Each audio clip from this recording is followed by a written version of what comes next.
लखनऊ में आज UP BJP कार्यकारिणी की बैठक में सीएम योगी भी होंगे शामिल।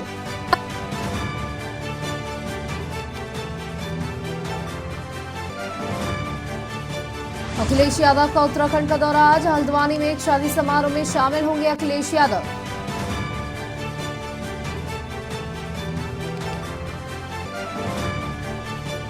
अयोध्या में भारतीय कुश्ती संघ की बैठक आज। जनरल काउंसिल के 54 सदस्य बैठे होंगे शामिल। बैठक में ब्रजभूषण शरण सिंह की रहेगी दूरी।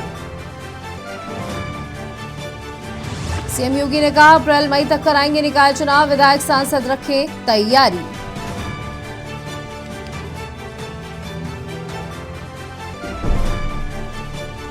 गन्ना भुगतान की मांग में आज महापंचायत हापुड़ के सिंभवाली मिल गेट पर पंचायत संगठन के अध्यक्ष सरदार वीएम सिंह होंगे शामिल। करीब 20 दिनों से धरना दे रहे किसान।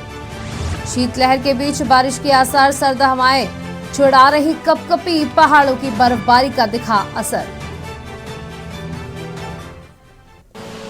आप देख रहे हैं के न्यूज, खबरों का सारथी। नमस्कार, आप देख रहे हैं खबर उत्तर प्रदेश, जहां मैं हूं आपके साथ सौम्या मिश्रा। सबसे पहले बात करते हैं मेरठ की, जहां गणतंत्र दिवस को लेकर पुलिस अलर्ट। क्रांति धारा पर पुलिस की कड़ी निगरानी।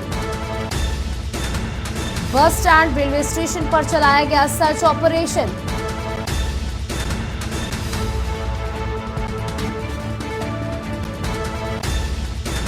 कानून व्यवस्था के लिए चलाया जा रहा विशेष चेकिंग अभियान। सभी के बैग और बस्ते किए जा रहे पुलिस द्वारा चेक। एसएसपी के आदेश पर कई टीमों ने चलाया चेकिंग अभियान। गणतंत्र दिवस को लेकर पुलिस क्रांति धारा पर पुलिस की कड़ी निगरानी।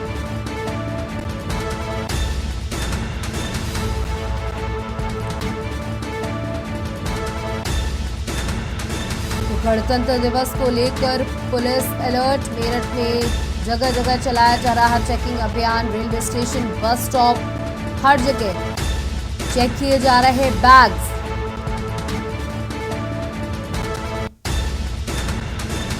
आपको बता दें गणतंत्र दिवस के मौके पर पुलिस अलर्ट है। आपको बता दें कि बस स्टॉप, रेलवे स्टेशन और सभी पब्लिक प्लेसेस पर पुलिस का ये सघन अभियान चल रहा है, जहां लोगों के बैग चेक किए जा रहे हैं। एसएसपी के आदेश के बाद पुलिस का ये अभियान जारी है। गणतंत्र दिवस को देखते हुए सुरक्षा में किसी प्रकार की चूक न हो, उस पर पुलिस की कड़ी निगरानी है।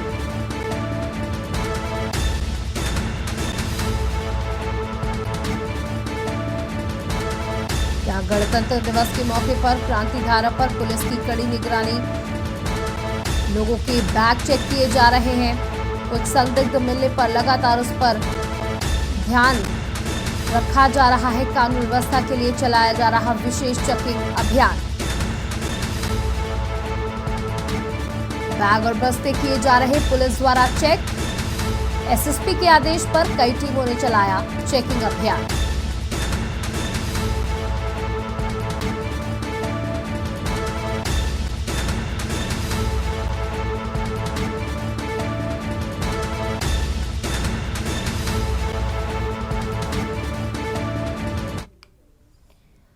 वहीं आपको बता दें लखनऊ में विधानसभा मार्ग पर गणतंत्र दिवस की परेड रिहर्सल आज है। परेड रिहर्सल को लेकर चौराहों पर रूट डायवर्जन रहेगा। कार्यक्रम समाप्ति तक लागू रहेगा व्यवस्था।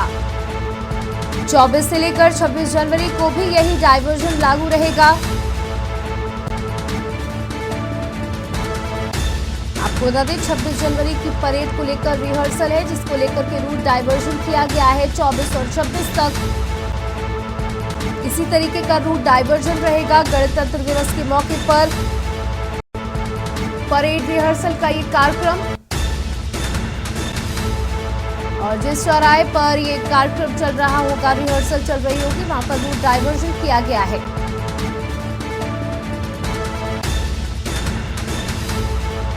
विधानसभा मार्ग पर गणतंत्र दिवस की परेड रिहर्सल कार्यक्रम। परेड रिहर्सल को लेकर चौराहों पर रूट डायवर्जन किया गया है। राजधानी लखनऊ से खबर आपको बता रहे हैं, कार्यक्रम समाप्ति तक लागू रहेगी व्यवस्था।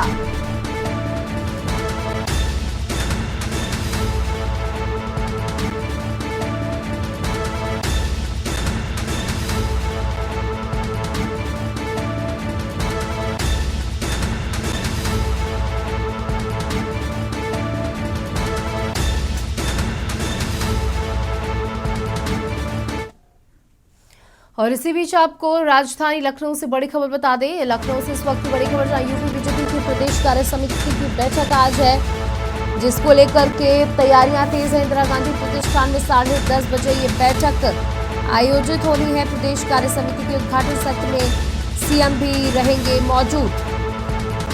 बीजेपी राष्ट्रीय महामंत्री अरुण सिंह भी रहेंगे मौजूद। प्रदेश अध्यक्ष भूपेंद्र सिंह चौधरी, धर्मपाल सैनी, बैठक में करीब 700 पदाधिकारी लेंगे हिस्सा।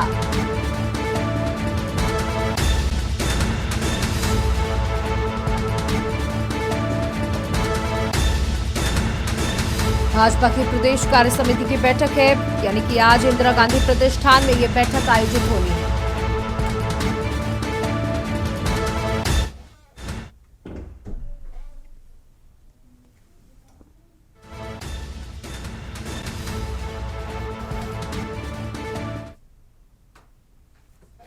गाजियाबाद में नाबालिग किशोरी से गैंगरेप का एक मामला सामने आया, जहां 2 सगे भाइयों को पॉक्सो कोर्ट ने दोषी करार किया है। दोनों की सजा पर बहस 23 जनवरी को होगी। गैंगरेप के बाद किशोरी हुई थी गर्भवती। किशोरी ने बच्चे को दिया था जन्म। कोड़ा में नाबालिग किशोरी के साथ हुआ था गैंगरेप। नाबालिग किशोरी से गैंगरेप का मामला, 2 सगे भाइयों को पॉक्सो कोर्ट ने दोषी किया करार।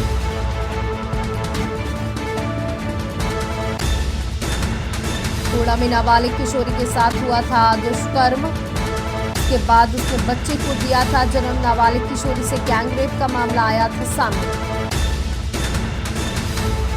2 सगे भाइयों को पॉक्सो कोर्ट ने दोषी करार किया है। नाबालिग किशोरी से गैंगरेप का मामला, 2 सगे भाइयों को पॉक्सो कोर्ट ने दोषी करार कर दिया है। और इस खबर पर हमारे संवाददाता जयवीर मावी हमारे साथ जुड़ चुके हैं। जी जयवीर, क्या कुछ सजा सुनाई गई है और कब का ये मामला है?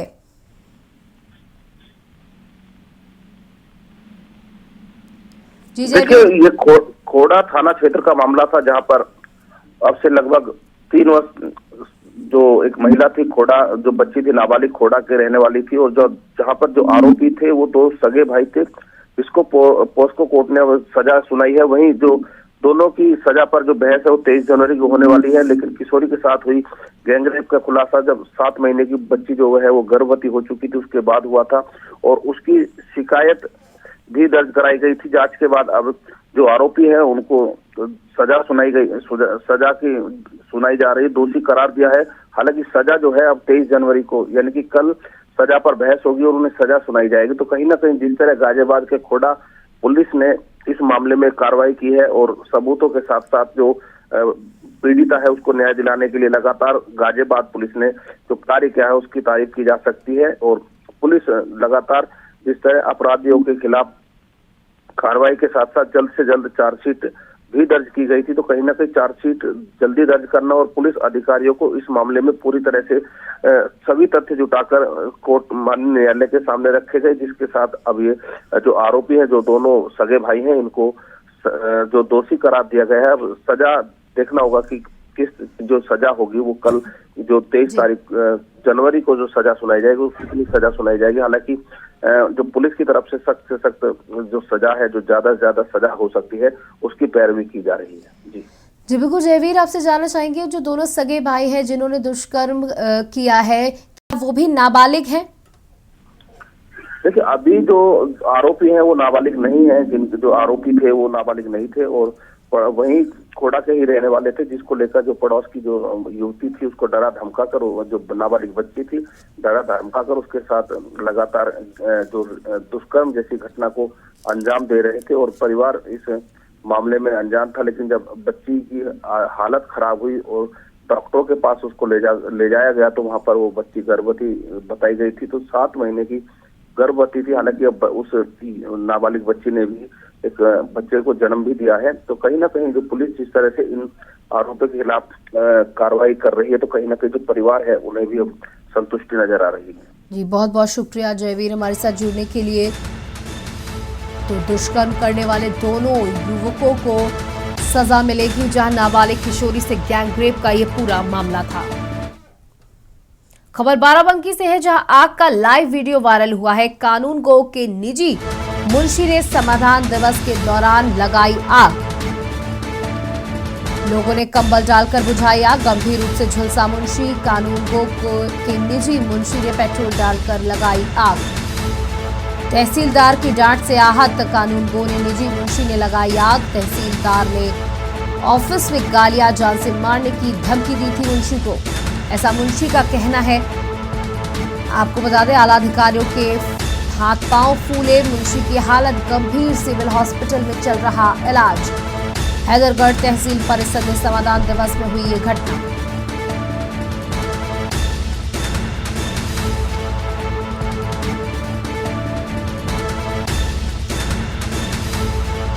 आग का लाइव वीडियो सोशल मीडिया पर वायरल हुआ।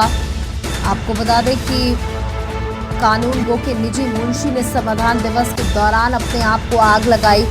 यहाँ लोगों ने कंबल डालकर आग पर काबू पाने की कोशिश की और इसी घटना में गंभीर रूप से झुलसा मुंशी। पेट्रोल डालकर अपने आप को आग लगाई। बता दें, तहसीलदार की डांट से आहत था मुंशी, जिसके बाद उसने इस घटना को अंजाम दिया। खुद के पेट्रोल डालकर आग लगा ली। मुंशी का कहना है कि तहसीलदार ने सबके सामने उसे गालियां दी, जान से मारने की धमकी दी और इस घटना के बाद आला अधिकारियों के हाथ पांव फूले। वहीं सिविल अस्पताल में इलाज चल रहा है मुंशी का और उसकी हालत गंभीर बताई जा रही है।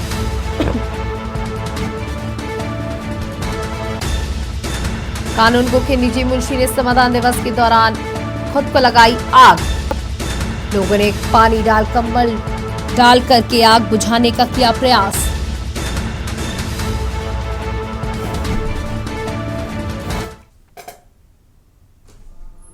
वहीं लखनऊ में दो पक्षों में जमकर बवाल हुआ। मामूली कहा-सुनी को लेकर यह बवाल हुआ। दूसरा पक्ष पर कमेंट करने पर बढ़ा था विवाद।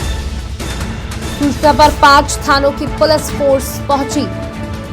थाना अमीनाबाद क्षेत्र का मौलवीगंज का मामला।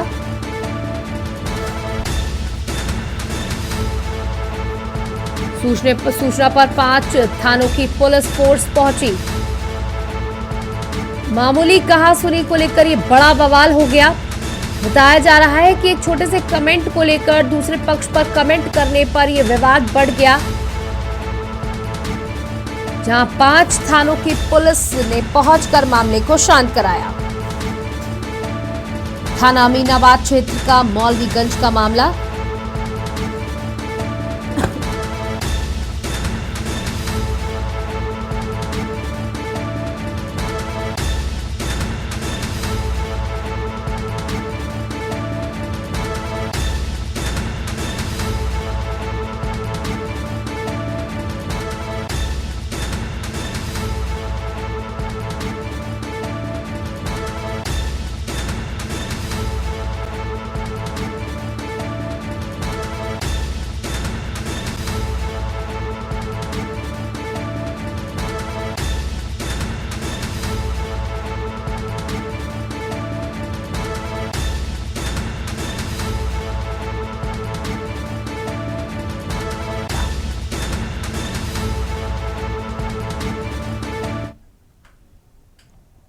अब खबर आपको बदायूं से बता दें, जहां पत्रकार को रिश्वत का लिफाफा देते वीडियो वायरल हुआ है। थानाध्यक्ष गौकशी की खबर रोकने के लिए पत्रकार को दिया लिफाफा। पत्रकार ने लिफाफा लेने से किया इनकार। बौखलाए थाना प्रभारी ने पत्रकार पर ही लिखा फर्जी मुकदमा। वायरल में थाना प्रभारी सभी को मैनेज करने की कर रहे हैं बात। वीडियो के संबंध में जिम्मेदारों ने साधी चुप्पी। कुंवर गांव के थाना अध्यक्ष का पत्रकार को रिश्वत देने का मामला आया सामने।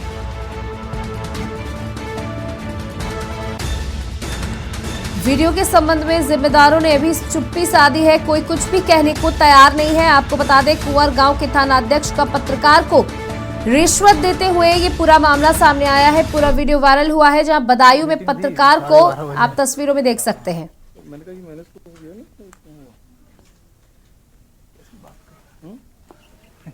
हो गया ना,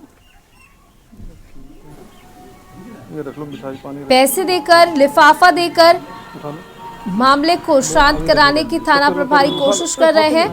अरे पकड़ो तो अभी रख ही रहना। अच्छा, क्या मैनेज नहीं हुआ क्या? ना कोई दिक्कत नहीं, मैनेज के लिए कोई हो रहा है तो रख लो, कोई ना देख रहा लिफाफा है कोई पता नहीं, ये अभी रख ही रहना। अरे रख, मैं सुनो आपके सामान में कमी नहीं तो रख लो ना, थाने आऊँगा, ऐसी बात थोड़ा है, कोई आ जाना, वो तो अलग चीज़ है। रखो तो इसे, मीटिंग थी 12:30 बजे, चल रहा था। देखिए किस तरीके से पुलिसकर्मी पत्रकार से जबरदस्ती लिफाफा यानी कि रिश्वत लेने की बात कह रहा है और कह रहा है कि मामले को मैनेज करो। ये रख लो मिठाई पानी रख। और जब पत्रकार ने लिफाफा यानी रिश्वत लेने से मना कर दिया तो पत्रकार पर ही मुकदमा दर्ज करने की बात कह रहा है ये पुलिसकर्मी। अच्छा, क्या मैनेज नहीं हुआ? महोबा शहर कोतवाली इलाके के सुभाष नगर में कलयुगी पति ने शराब के नशे में धुत होकर अपनी ही पत्नी पर जानलेवा हमला कर दिया। नशेबाज पति ने चाकू से पत्नी की गर्दन पर ताबड़तोड़ प्रहार कर उसे मरणासन कर दिया। महिला के चीखने चिल्लाने पर पड़ोसियों की मदद से घायल महिला को गंभीर अवस्था में जिला अस्पताल में भर्ती कराया गया। फिलहाल घटना की सूचना मिलते ही मौके पर पहुंची पुलिस ने आरोपी पति को हिरासत में लेकर पूछताछ शुरू कर दी है। जी, अभी थोड़ी देर पहले एक वृद्ध महिला आई थी इमरजेंसी जिला अस्पताल महोबा की, तो उसको उसके पति ने मारा था। तो उस पर एक शार्प इंजरी थी जो कि चाकू वगैरह से भी हो सकती है, और बाकी चोटें उसकी नॉर्मल थी, जिसका हमने ट्रीटमेंट किया है और उसको अभी हमने सर्जन डिपार्टमेंट में भर्ती किया है और एक्सरे वगैरह एडवाइस किया है। उसके बाद अगला प्रोसीजर करेंगे, एक्सरे में जो निकलेगा। क्या हालत है महिला की? महिला की हालत तो अभी ठीक है, उसके वाइटल्स स्टेबल है, बट पहली इंजरी उसको शार्प है जो कि चाकू वगैरह से हो सकता है। खबर गाजीपुर से है, जहां मुख्तार अंसारी पर साल 2001 में हुए उसरी चट्टी मामले को लेकर हाईकोर्ट ने लोअर कोर्ट ने ट्रायल होने पर रोक लगा दिया है। याचिकाकर्ता त्रिभुवन सिंह ने हाईकोर्ट में दाखिल अपनी याचिका में कहा था कि मुख्तार और उनके भाई बेहद प्रभावशाली हैं, ऐसे में केस का फेयर ट्रायल गाजीपुर कोर्ट में होना संभव नहीं है। इस मामले पर मुख्तार अंसारी के भाई और गाजीपुर सांसद ने इन सब आरोपों को खारिज करते हुए इस मामले में हाईकोर्ट में फिर से अपील करने की बात कही थी। मीडिया से बात करते हुए सांसद अफजाल अंसारी ने बताया, उनके भाई मुख्तार अंसारी को गाजीपुर के कोर्ट से ही 10 साल की सजा हुई है। ये आरोप बिल्कुल मिथ्या है कि वह और उनके परिजन उसरी चट्टी गोलीकांड केस को प्रभावित कर सकते हैं। कोर्ट बन गई तो जैसे सारे मुकदमे अपने अपने जिलों में ट्रांसफर हो गए, ये भी मुकदमा इस जिले में ट्रांसफर होकर के आ गया। अभी जिस कोर्ट में ये ट्रायल चल रहा था, चंद दिनों पहले मुख्तार अंसारी के विरुद्ध गैंगस्टर के एक मामले में 10 साल की सजा का आदेश हुआ है, उसी कोर्ट में ये चल रहा है। चूंकि इस मामले में अफरोज खान नामक एक गवाह जो चश्मदीद गवाह था, उसने न्यायालय में ठोक के गवाही दी। अब बाकी उससे पहले 3 गवाह जो गुजरे हैं, उन्होंने भी अपनी गवाही दी और उन्होंने ये तस्दीक किया कि अफरोज खां भी घटना के समय पिछली गाड़ी की अगली सीट पे बैठा था। अब 4 तारीखों से लगातार मुख्तार अंसारी तलब किए जा रहे थे। मुख्तार अंसारी तो न्यायिक अभिरक्षा में है और न्यायालय ही उनको बुला रहा है कि आइए केस में गवाही दीजिए, और अभियोजन उसको, प्रशासन, शासन उसको नहीं प्रस्तुत कर रहा है। तो ये तमाम तरह की आशंकाएं बनती हैं। वहीं लखनऊ में आज भाजपा की कार्य समिति की बैठक है। कुछ ही देर में ये बैठक शुरू होने वाली है। आपको बता दें कि आज बैठक में सीएम योगी आदित्यनाथ भी शामिल होंगे। इस बैठक का शुभारंभ करेंगे, इस बैठक की शुरुआत करेंगे। उसके बाद सीएम योगी आदित्यनाथ का संबोधन भी इस बैठक में होगा। आपको बता दें, प्रदेश कार्य समिति के उद्घाटन सत्र में शामिल होंगे मुख्यमंत्री योगी आदित्यनाथ। कार्य समिति में उत्तर प्रदेश से केंद्र सरकार में मंत्री, राष्ट्र पदाधिकारी, प्रदेश भाजपा पदाधिकारी, जिला अध्यक्ष, जिला प्रभारी सहित कुल 700 लोग मौजूद रहेंगे। और इस खबर पर हमारे साथ हमारे एग्जीक्यूटिव एडिटर प्रदीप विश्वकर्मा जी जुड़े हुए हैं। जी प्रदीप जी, कुछ ही देर में ये बैठक शुरू होने वाली है।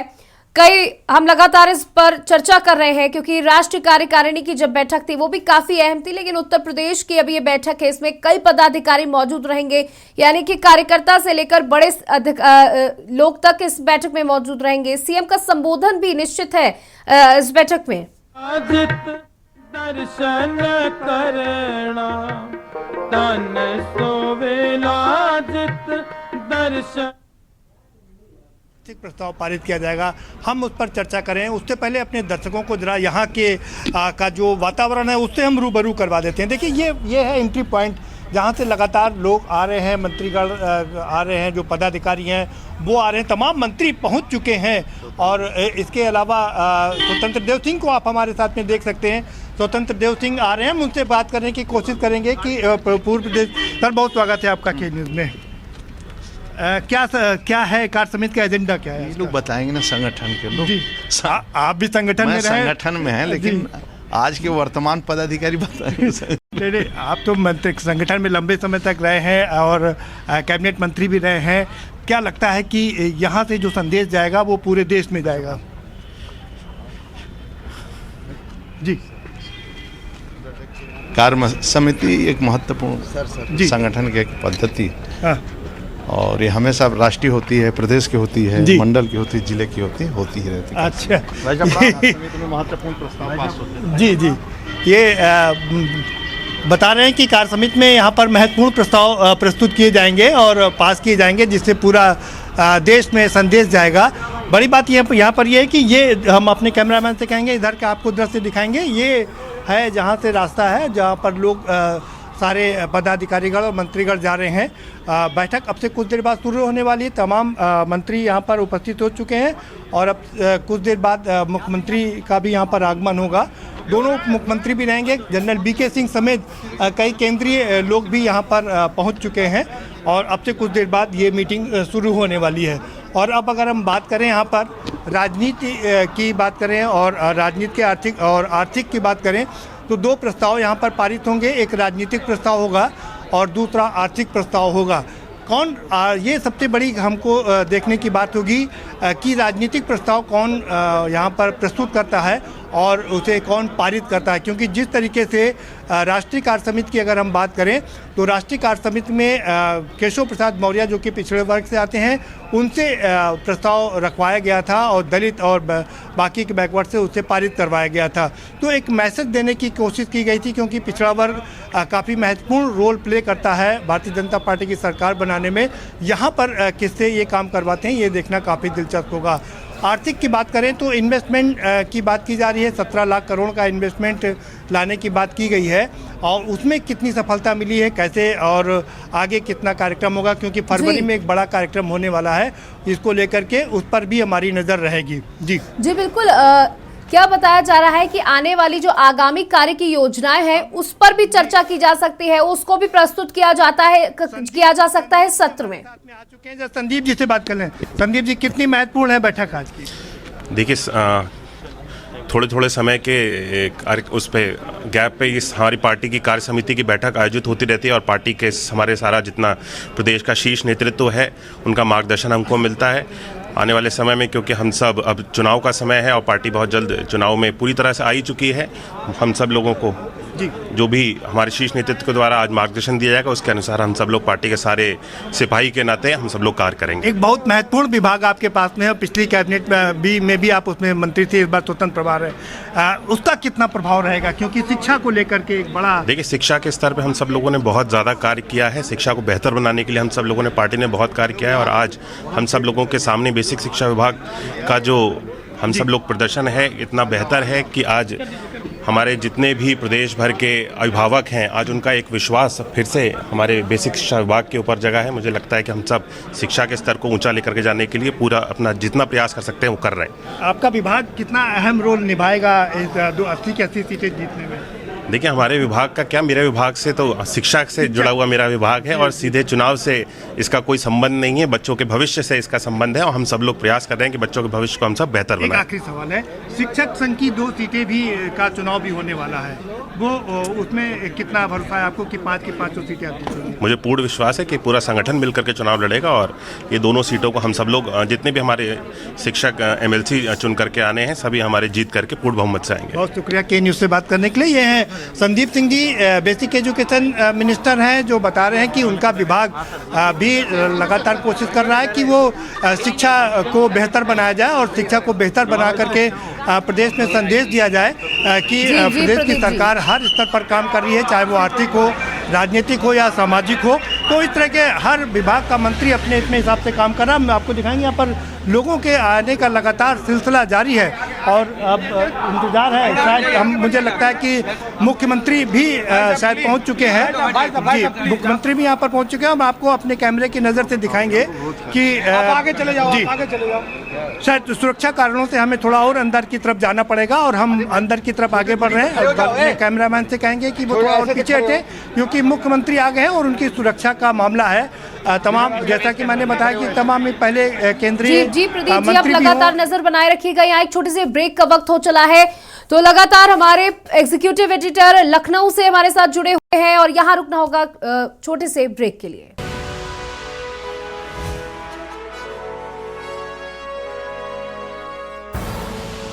आप देख रहे हैं के न्यूज़, खबरों का सारथी। जोशीमठ में राहत पैकेज का ड्राफ्ट तैयार करने में जुटा शासन, 2000 करोड़ से ज्यादा का हो सकता है एस्टिमेट।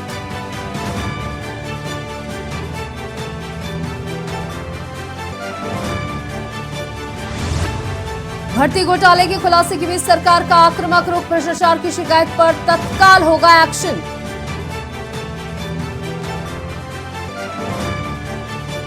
उत्तराखंड में प्रदूषण पर सिस्टम सख्त, 2 फैक्ट्रियां सीज, रुड़की में 13 ईंट भट्टों को किया गया सील।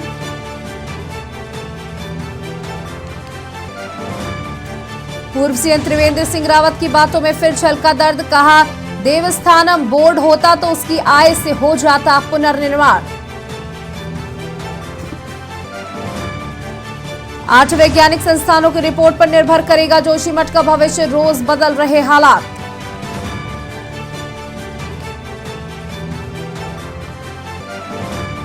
उत्तराखंड में बर्फबारी से ढके 6 हिल स्टेशन, सर्दियों में घूमने के लिए बेस्ट ऑप्शन।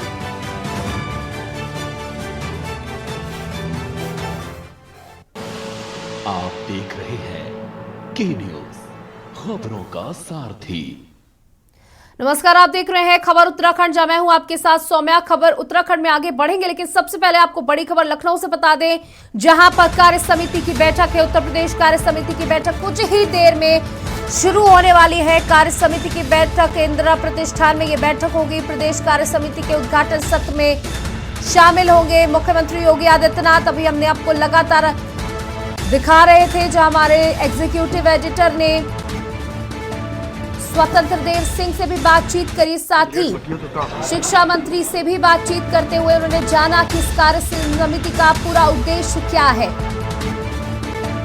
आपको बता दें, राजनीतिक सत्र चलेगा, साथ ही आगामी कार्य योजनाओं पर भी मोहर लग सकती है, कार्य योजनाओं पर चर्चा की जा सकती है। और कुछ ही देर में मुख्यमंत्री योगी आदित्यनाथ इंदिरा गांधी प्रतिष्ठान पहुंचने वाले हैं। सीएम योगी आदित्यनाथ इस बैठक की अध्यक्षता करने के साथ साथ संबोधन भी करेंगे। और ये तस्वीरें हम आपको इंदिरा गांधी प्रतिष्ठान के अंदर की दिखा रहे हैं, जहां बीजेपी राष्ट्रीय महामंत्री अरुण सिंह भी मौजूद हैं।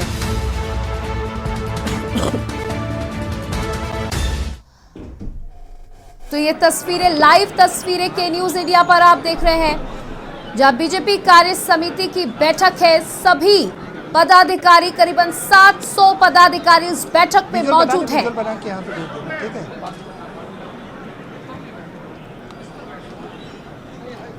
और कुछ ही देर में मुख्यमंत्री योगी आदित्यनाथ पहुंचने वाले हैं। दोनों डिप्टी सीएम केशव प्रसाद मौर्य, ब्रजेश पाठक बैठक में मौजूद हैं, साथ ही सभी मंत्री इस बैठक में मौजूद हैं। आपको बता दें सभी जिला अध्यक्ष, जिला प्रभारी यानी छोटे पदों से लेकर बड़े पदों तक यानी 700 लोग प्रतिष्ठान के अंदर मौजूद हैं और कार्य समिति की ये बैठक बेहद अहम मानी जा रही है।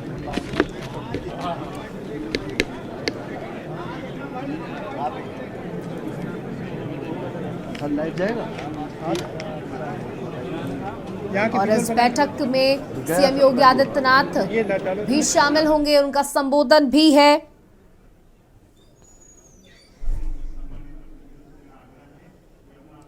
पार्टी के प्रदेश अध्यक्ष भूपेंद्र सिंह चौधरी भी इस बैठक में शामिल हैं। आपको बता दें कि राजनीतिक प्रस्ताव सत्र का आयोजन किया जाएगा और उसके बाद संगठन की आगामी कार्य योजना प्रस्तुत की जाएगी। साथ ही बता दें प्रधानमंत्री नरेंद्र मोदी और पार्टी के राष्ट्रीय अध्यक्ष जेपी नड्डा राष्ट्रीय कार्यकारिणी की बैठक में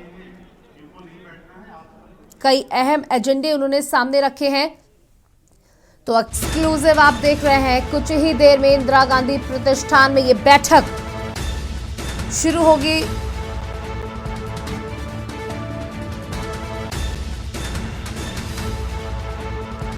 और लगातार हमारे एग्जीक्यूटिव एडिटर हमारे साथ मौजूद है, इंदिरा गांधी प्रतिष्ठान के अंदर से हमारे साथ जुड़े हुए हैं।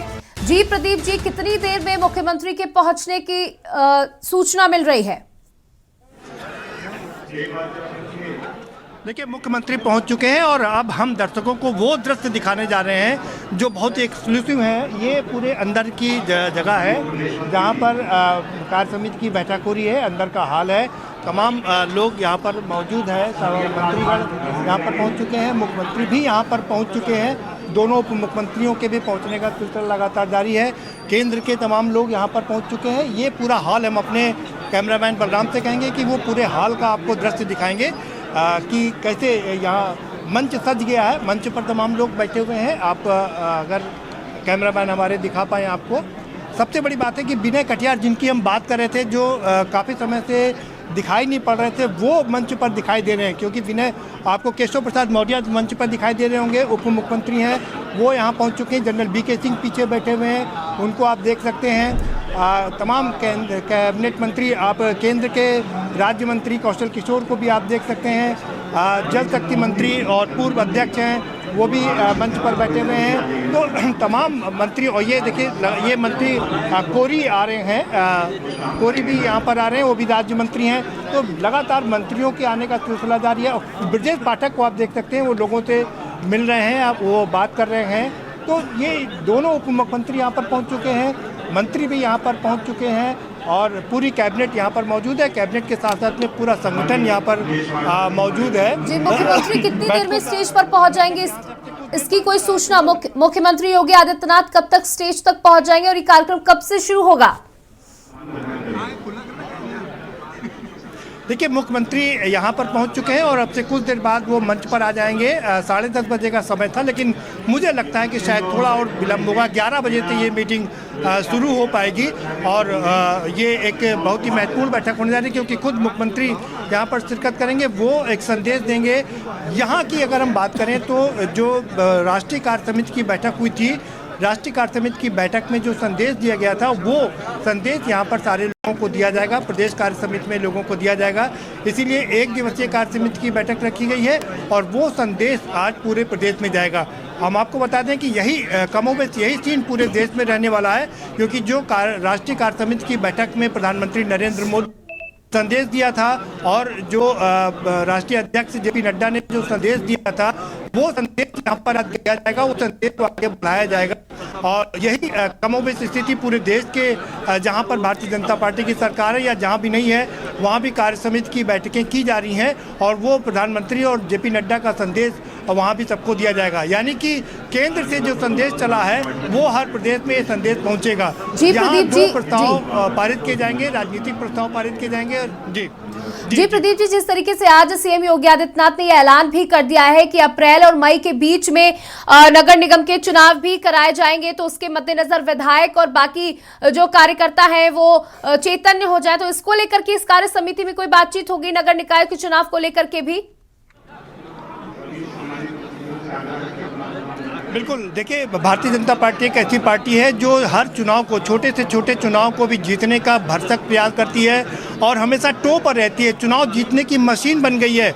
कभी ज़हीर अब्बास को या सचिन तेंदुलकर को रन बनाने की मशीन कहा जाता था। हम भारतीय जनता पार्टी को चुनाव जीतने की मशीन कह सकते हैं। वो चुनाव दर चुनाव जीतना चाहती है और एक समय तो ऐसा था जब देश के 70% भूभाग पर भारतीय जनता पार्टी का कब्जा हो चुका था।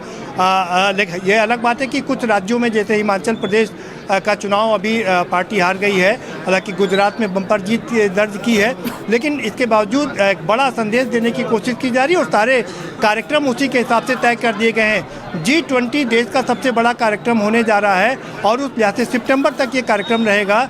उसके लिए पूरे देश में अलग अलग राज्यों में कार्यक्रम आयोजित किए जाएंगे और दिल्ली राजधानी में कार्यक्रम होंगे। उसके अलावा इन्वेस्टमेंट मीट एक बड़ा इवेंट है, वो प्रदेश का इवेंट है, पूरे देश का इवेंट है। मध्य प्रदेश में 15 लाख का इन्वेस्टमेंट लाने की बात की गई थी, वहाँ इसको लेकर के बड़े कार्यक्रम किए गए। उत्तर प्रदेश में 17 लाख लाने की बात की जा रही है। अडानी और अंबानी जैसे नेता यहाँ पर होंगे उस इन्वेस्टमेंट मीट में, फरवरी में होगी जो, और 10 से 15 के बीच में ये सारे कार्यक्रम होंगे।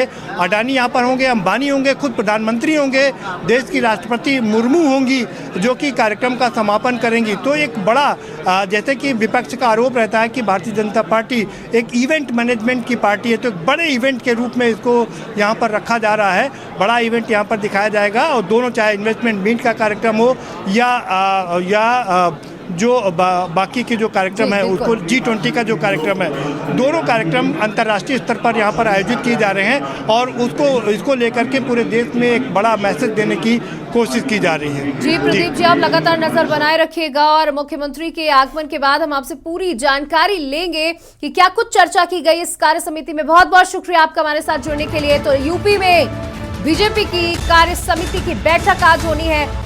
कई बिंदुओं पर चर्चा होगी, जहां G20 से जुड़ी हुई उत्तर प्रदेश में कई समिट है, उसको लेकर चर्चा होगी। साथ ही आगामी 2024 के लोकसभा चुनावों को लेकर के चर्चा होगी। साथ ही नगर निकाय के चुनाव है, MLC चुनाव है और कार्यकर्ताओं को, एक एक कार्यकर्ता को काम सौंपने का काम भी भारतीय जनता पार्टी इस बैठक के माध्यम से करेगी। लेकर चलते आपको लखनऊ इंदिरा गांधी प्रतिष्ठान, जहां CM योगी आदित्यनाथ कार्य समिति की बैठक में पहुंच चुके हैं और CM योगी आदित्यनाथ ने दीप प्रज्वलित कर कार्यक्रम की शुरुआत की। आपको बता दें, कार्यक्रम की शुरुआत CM योगी आदित्यनाथ को ही करनी थी, साथ ही उनका संबोधन भी है।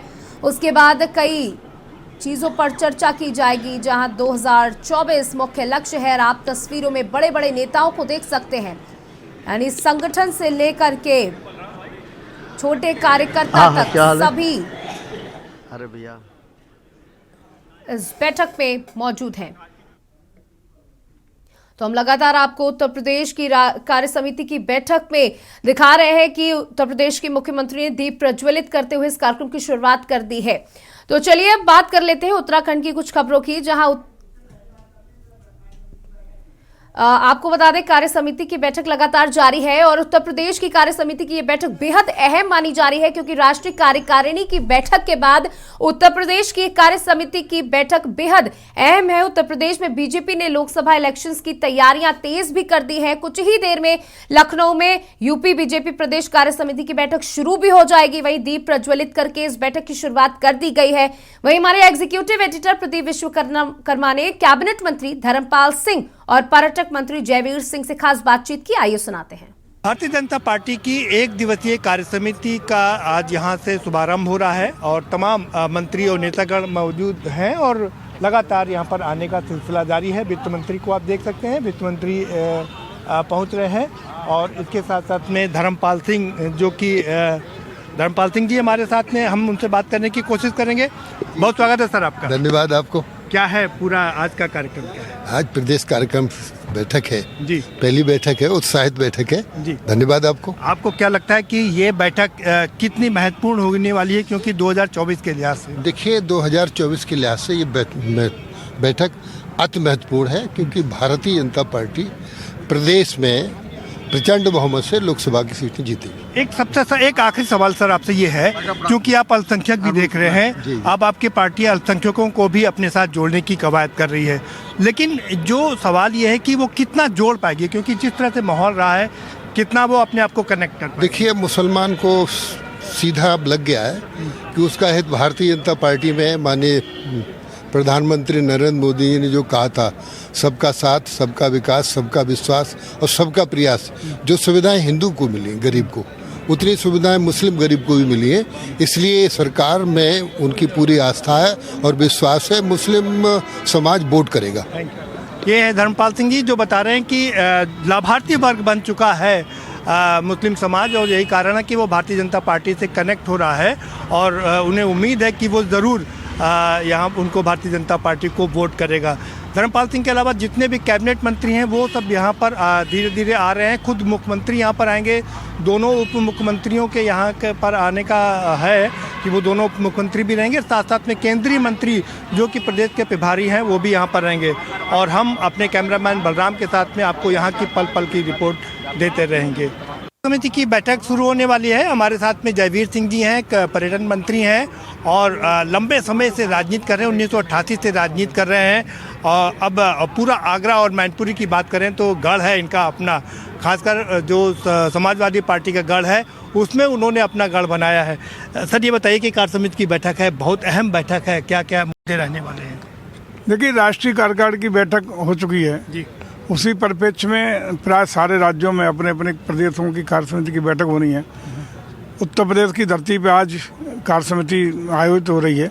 जो राष्ट्रीय कार्यकारिणी का संदेश है आज प्रदेश कार्यकारिणी में पहुंचाने का काम होगा और प्रदेश कार्यकारिणी के बाद इसको जिला स्तर पर, मंडल स्तर पर और जमीनी स्तर तक पहुंचाने का काम पार्टी की ओर से किया जाएगा। मुख्यमंत्री ने कहा कि अप्रैल और मई में निकाय के चुनाव भी करा लिए जाएंगे। क्या लगता है ये भी एक अपने आप में बड़ी चुनौती होगी? सेमीफाइनल होगा फाइनल से पहले? देखिए, आप भी अवगत हैं, पार्टी ने चुनाव कराने का सरकार ने निर्णय लिया था लोकल बॉडी के चुनाव का, लेकिन आरक्षण को लेके कुछ आया मामला जिसमें माननीय न्यायालय तक जाना पड़ा। माननीय न्यायालय के आदेश के परिपालन हम लोग सुप्रीम कोर्ट भी गए और माननीय सुप्रीम कोर्ट के निर्देश के अनुसार हम लोग पिछड़े वर्ग के लिए उनके आदेशानुसार कार्य कर रहे हैं। और मैं समझता हूँ जैसे ही आयोग की रिपोर्ट आ जाएगी तत्काल उत्तर प्रदेश की सरकार चुनाव कराने के लिए तत्पर है। लोकतंत्र में विश्वास रखने वाली पार्टी है और लोकतांत्रिक व्यवस्था को मजबूत करते हुए हम लोग चुनाव तत्काल कराने का काम करेंगे।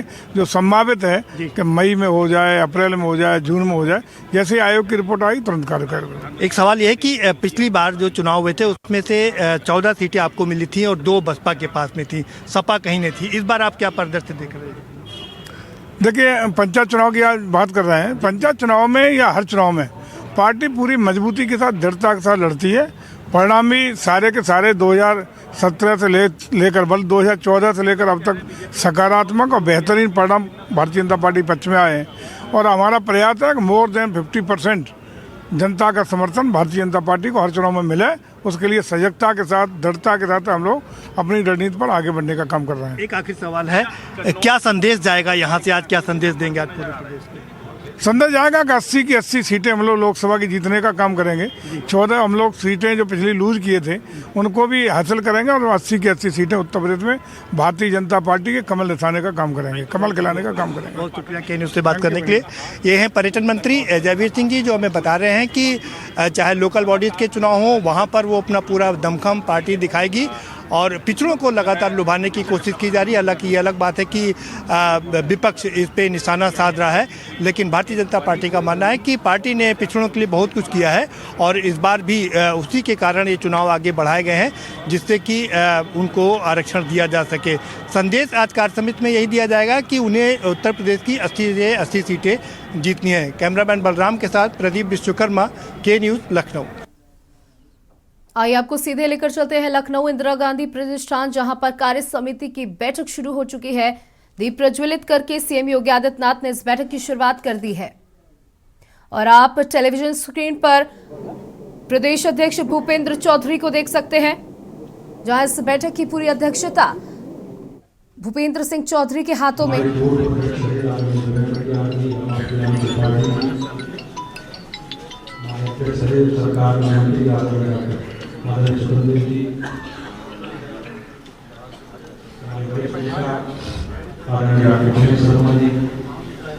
भारतीय जनता पार्टी के राष्ट्रीय उपाध्यक्ष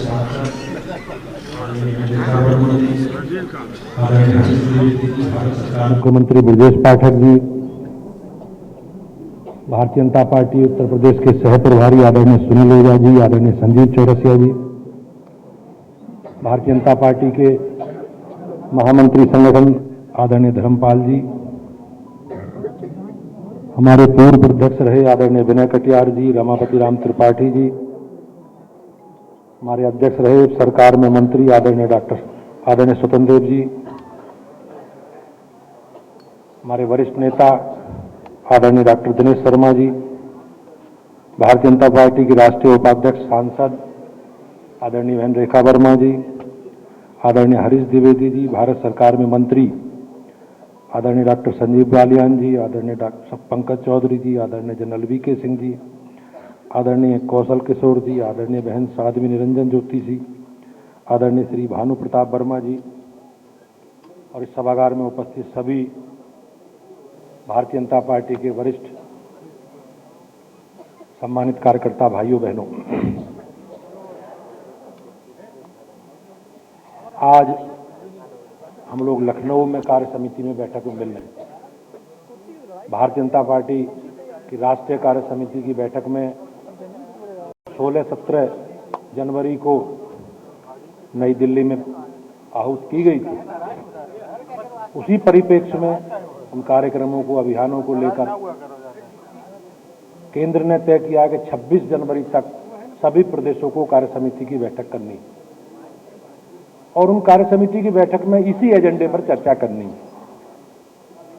आज उसी परिप्रेक्ष्य में हम सब लोग एक सामूहिक यहाँ बैठे हैं। मैं आप सभी का स्वागत करता हूँ, अभिनंदन करता हूँ। गोमती नदी की कलकलती ध्वनि के बीच लक्ष्मणपुरी भाजपा के शंखनाद से ध्वनित है। शंखनाद की गूंजी ध्वनि के बीच आज मैं सभ्यता और संस्कृति रची बसी प्रदेश की राजधानी लखनऊ में आप सभी भारतीय जनता पार्टी के प्रतिनिधियों का स्वागत करता हूं। राम कृष्ण और शिष्य के त्रिकोण एवं गंगा यमुना के द्वार के मध्य में निर्मित उत्तर प्रदेश सतयुग से कलयुग तक परंपराओं, सांस्कृतिक सम्मिलन और आराधनाओं के अवतारों का प्रदेश रहा है। यह वह प्रदेश है जिसने कौशल राज्य का प्रताप देखा। यह वह प्रदेश है जिसने वेद की ऋचाओं को संवारा है। यह वह प्रदेश है जिसने भारत की गुलामी को जंजीरों से मुक्त करने के लिए अनगिनत बलिदान किए। यह वह प्रदेश है जो आज वर्तमान में राम राज्य की संकल्पना को लेकर एक बार से फिर समर और समझ रहा है। भाइयों बहनों, राम राज के स्वप्न को अपने मन में सजोने वाले हम सभी इस विशाल कक्ष में एकत्रित हैं। आज से लगभग 5 महीने पूर्व मेरे जैसे कार्यकर्ता को आपने इस भूमिका का काम दिया है। पिछले महीने आप सभी के संप्रयास और सहयोग के कारण उत्तर प्रदेश भारतीय जनता पार्टी ने कई इतिहास रचे हैं। संसदीय उपचुनाव में हमने विपक्ष से उसका आधार छीना है और उपचुनाव तक विपक्ष को यह बता दिया कि अब दिल्ली उनसे बहुत दूर है। सफलता के मध्य हमने असफलता भी देखी है और हम सब जानते हैं कि पराजय का डर अंदर से ही आता नहीं है, बल्कि हमारी यात्रा के हर पड़ाव में सभी को दुगनी शक्ति हर बार दी है। और मुझे इस बात का विश्वास है और हम लोग इस विषय को आगे बढ़ाएंगे। क्या हार में क्या जीत में किंचित नहीं भयभीत हम, कर्तव्य के पथ पर जो मिले यह भी सही वो भी सही, इस सूत्र को लेकर हम अपने पथ पर चेहरेवती के मंत्र। तो आप यूपी प्रदेश अध्यक्ष भूपेंद्र सिंह चौधरी को सुन रहे थे, जिन्होंने बताया कि किस तरीके से लगातार भाजपा अपने पथ को लेकर अग्रसर है। यहाँ पर बात करते हैं कार्य समिति की, लगातार हम बात कर रहे हैं और फिलहाल खबरों में इतना ही। देखते रहिए के न्यूज़।